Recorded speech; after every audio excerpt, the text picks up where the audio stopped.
Lunch ready பண்ண போகிறேன். இன்றைக்கி லஞ்ச் வந்து என்னென்னா சிக்கன் கிரேவி தான் வைக்க போகிறேன். ஸோ கூட வந்து சர்வ் பண்ணுறதுக்கு வந்து மட்டா ரைஸ், ரெட் ரைஸ் இருக்குல்ல, அதுதான் பண்ணுறேன்.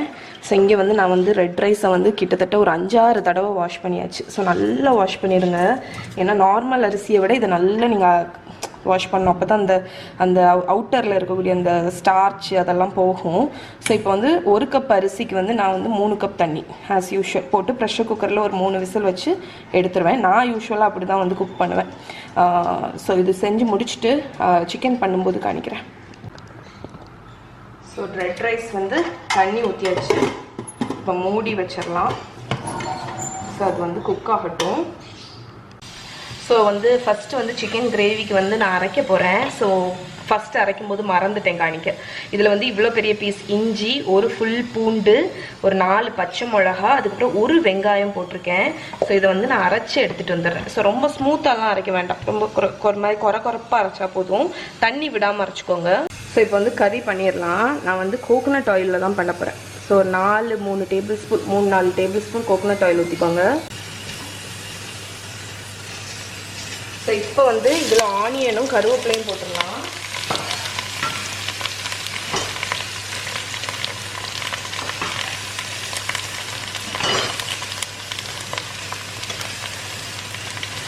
ஸோ ஆனியனை வந்து நல்ல கோல்டனாக ஆகிற வரைக்கும், லைட் கோல்டன் ஆகிற வரைக்கும் ஃப்ரை பண்ணி விடுங்க. அது எப்படியும் ஒரு 5 நிமிஷம் போல் ஆகும். ஓகே, அதுக்கப்புறம் தான் நம்மளோட ஸ்பெஷல் மசாலா, அந்த இஞ்சி, பூண்டு, பச்சை மிளகா, வெங்காயம். இந்த கிரேவிக்கு வந்து கோகோனட் நம்ம போட போகிறதில்ல, அதனால தான் நான் வெங்காயம் வந்து அரைச்சி போடுறேன். அதுதான் வந்து உங்களுக்கு வந்து ஓரளவுக்கு அந்த குழுப்பு வந்து கொடுக்கும். இது வதங்கட்டும். ஓகே, ஸோ ஆனியன் ஃப்ரை ஆயாச்சு. இப்போ நம்ம குறைப்பாக க்ரஷ் பண்ணி வச்சுருக்கிற அந்த வெங்காயம், இஞ்சி, பூண்டு, பச்சை மிளகா எல்லாத்தையும் போட்டுடலாம். ஸோ இதுதான் மெயின் ஃப்ளேவரிங். ஸோ நிறைய தாராளமாகவே போடுங்க, ரொம்ப நல்லது இஞ்சி பூண்டெல்லாம்.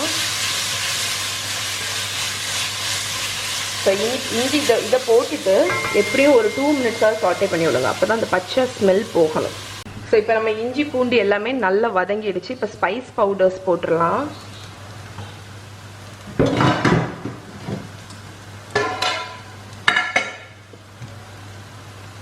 மஞ்சள் பொடி மட்டும் இப்போ போடுறேன், மிச்சம்லாம் 2வது போட போகிறேன். ஸோ 1 டீஸ்பூன் மஞ்சள் பொடி போட்டுக்கோங்க.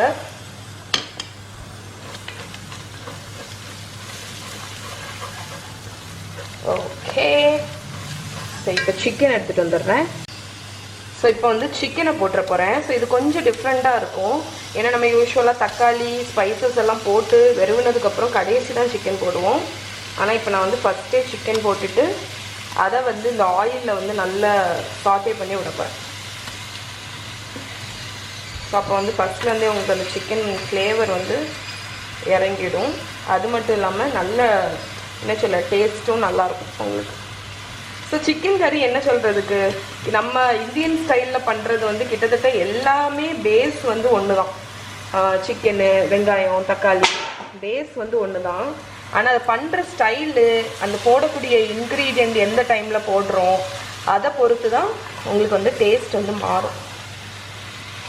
ஸோ இப்போ இந்த மஞ்சள் பொடியில் சிக்கனை வந்து நல்லா ஃப்ரை பண்ணி விடுங்க. ஸோ சிக்கன் போட்டுட்டு அட்லீஸ்ட் ஒரு 5 மினிட்ஸ் நல்லா சாட்டே பண்ணி விடுங்க.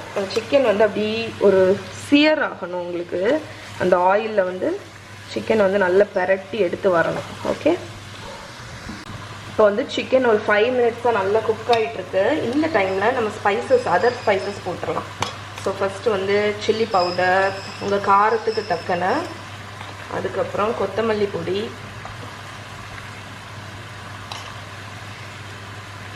அதுக்கப்புறம் கரம் மசாலா பவுடர். ஸோ இந்த சிக்கன் கறியில் வந்து நான் ஹோல் ஸ்பைசஸ் போடல. இந்த எண்ணெயில் ஃபஸ்ட்டு பட்டை எல்லாம் தாளிப்போம்ல, அதெல்லாம் போடல. அதுக்கு பதில் நான் என்னோடய homemade fresh garam masala powder, அது ஆல்ரெடி நான் ஒரு வீடியோவில் ஷேர் பண்ணியிருக்கேன், செக் பண்ணி பாருங்கள். ஹாமில்டன் பீச் ரிவ்யூன்னு ஒரு வீடியோ வரும். அந்த வீடியோவில் வந்து ஹோம்மேட் கரம் மசாலா பவுடர் நான் எப்படி பண்ணுவேன் இல்லை. ஸோ அதுலேயே உங்களுக்கு வந்து எல்லா அரோமேட்டிக் ஸ்பைசஸும் இருக்கும். ஸோ அதனால் தனியாக போடணும்னு அவசியம் இல்லை, அதுலேயே வாசனை வந்துடும் உங்களுக்கு. ஓகே,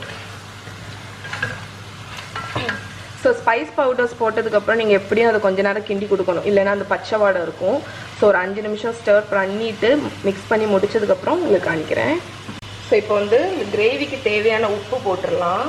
அதுக்கப்புறம் தக்காளி, ஸோ தக்காளியும் போட்டுடலாம்.